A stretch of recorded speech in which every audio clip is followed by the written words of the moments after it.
The two presidential tickets now in place. This year's election is kicking into high gear. But with many people looking to vote by mail and reports of mail delays, what does that mean for the election results? Washington Bureau reporter Kevin Fry has a timeline. In the middle of a pandemic, North Carolina is seeing a surge in interest in voting by mail. Numbers compiled by Catawba College professor Michael Bitzer show that so far, nearly 200,000 people have requested an absentee ballot, roughly 8 times the number of requests at this point in 2016. But prepare yourself. The increased reliance on mail-in voting nationwide could end up delaying key election results, as Representative G.K. Butterfield explained this week. It may not be on the night of November 3rd because many of the absentee ballots can actually be mailed on November 3rd.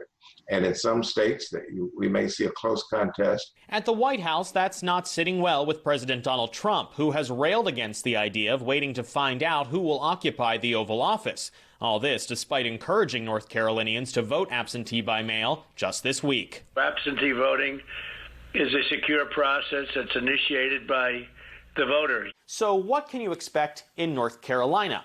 Well, chances are a lot of the votes will be tallied come election night. However, with polls forecasting some tight matchups, it could be days until we know the winners of some key races. Here's a rundown. In North Carolina, those who have already requested mail-in ballots will begin receiving them in early September. People can still request a mail-in ballot up until a week before Election Day. Come election night, a spokesman for the State Board of Elections says they should be able to report the results of all in-person early votes, in-person day of votes, and mail-in votes that have arrived by Election Day. But then why wouldn't we know the winners that night? Well, in theory, we could.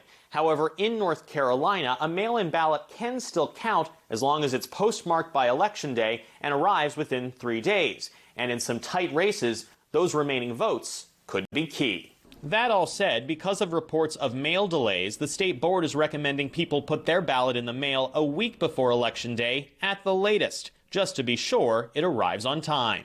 In Washington, Kevin Fry, Spectrum News 1.